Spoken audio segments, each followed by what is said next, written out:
Thank you, Mr. Chair. And I listened to all of your opening statements and the chairman and the ranking member and everybody here until I came down. And one thing concerned me, Ms. Tyler, I'd like to ask you. Mr. O'Neill said that the Southern Poverty Law Center was anti-Christian. It upsets me greatly when any group is anti-Jewish, anti-Catholic, anti-Muslim, anti-Christian. Does the Southern Poverty Law Center have any Church of God in Christ folks that maybe support them, and Baptist, Southern Baptist folk, and Methodists, et cetera, et cetera? So I don't work for the Southern Poverty Law Center. I can't speak exactly, but I do. What I hear you saying is there's a difference between being against a religion and calling out ideologies or hate speech in this case, which is, I think, what is the issue here that we're discussing. Is the Southern Poverty Law Center against Christian nationalism?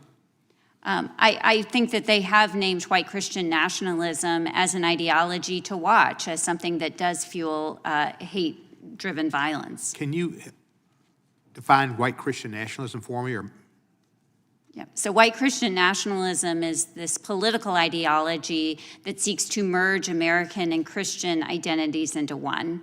Put another way, white Christian nationalism suggests that to be a real American, that one has to be a Christian. And it does provide cover for white supremacy and racial subjugation. But as I mentioned earlier, to be against Christian nationalism is not to be anti-Christian. Right. I am a Christian, and I represent many, many more people, Christians, who are horrified to see our faith used to justify discrimination, to justify exclusion, and in some cases, violence.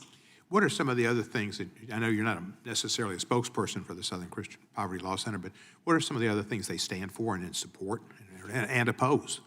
Yeah, so I know them as a historic civil rights organization that stands against white supremacy, that stands against anti-Semitism, that has brought critical litigation against the Ku Klux Klan, that stands for supporting civil rights and making sure, particularly in the American South, that our promise of equal protection of the law and all of our other civil rights and liberties are protected to the fullest extent of the law. Well, I think Mr. O'Neill and maybe Mr. Perkins both mentioned the history of the Southern Poverty Law Center being outstanding, and I think Mr. Roy did too, when they used to bring cases, and I still think they do bring cases that are important. And Julian Bond was a very close friend of mine and somebody I know Mr. Raskin knew, and he was a great American. And he was one of the founders of the Southern Poverty Law Center, and Morris Dees as well was a very strong spokesperson for civil rights and a supporter. He was one of the founders. Mr. O'Neill, is there anything you can help me with on Christian groups that they necessarily, not Christian groups, but the fact, your statement that the Southern Poverty Law Center is anti-Christian. How is the Southern Poverty Law Center anti-Christian? Yeah, so there is this document called the Catechism of the Catholic Church. It lays out the belief statements for Catholics, 1 billion people across the world. Whose statement? Is that the Southern Poverty Law Center? No, this is published by the Catholic Church, by the Magisterium of the Catholic Church. The Southern Poverty Law Center, when they decided to put the Ruth Institute, which is a small charity in Louisiana, one of the groups that finds it difficult to respond and have the money to respond to the negative defamation of the Southern Poverty Law Center, in justifying putting them on the hate map, the SPLC quoted, and they didn't just quote it once, they quoted it twice. They quoted the president of the Ruth Institute just saying that the Catholic Church believes, and this is the statement of faith for all Catholics, remember, that homosexual activity is intrinsically disordered. The SPLC put that on there twice, suggesting that just believing what 1 billion Catholics ostensibly say they believe justifies you being on the hate map. If there is anything more anti-Christian than that, I'm not sure what it is. I don't quite get it. What did the Ruth Institute do to have this SPLC come out?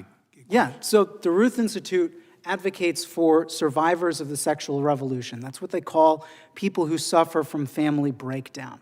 The president of the Ruth Institute, Jennifer Roback Morse, has gone on the radio many times, and she is a devout Catholic, and she has cited the faith positions of the Catholic Church.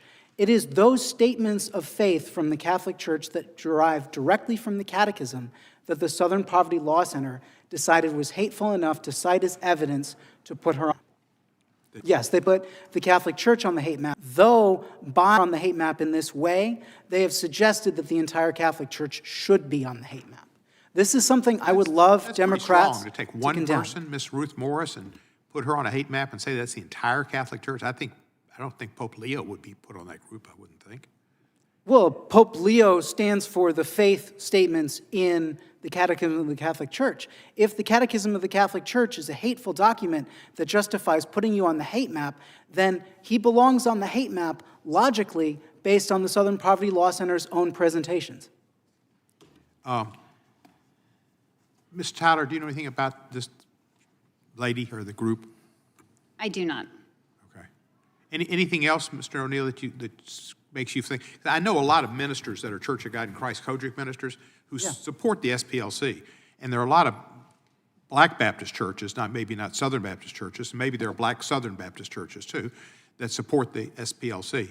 So the other aspect is, and They are this is Christian. something I mentioned in the testimony, that the SPLC for a long time, because groups like Tony's have been put on the hate map, the SPLC claims it isn't because they stand for marriages between a man and a woman, but that's essentially what it boils down to if you look at the history of why they chose to put them on there. The SPLC defended themselves from the charge of being anti-Christian for years. In fact, they changed this language once from anti-LGBT to anti-LGBTQ in explaining on their website. So they've stood by this. They said when they were called anti-Christian, they said, no, we're not anti-Christian because we don't put every Christian group that stands for the traditional definition of marriage on the hate map. But they only had one piece of evidence for this, and that was that they didn't put focus on the family on the hate map. Then, earlier this year, the language defending themselves from the anti-Christian charge disappeared from their website, and they put focus on the family on the hate map. My time is up, and thank you for... Mr. Cohen, I like the spirited back and forth, and the way you handled that, I was happy to let it go over time, and I appreciate your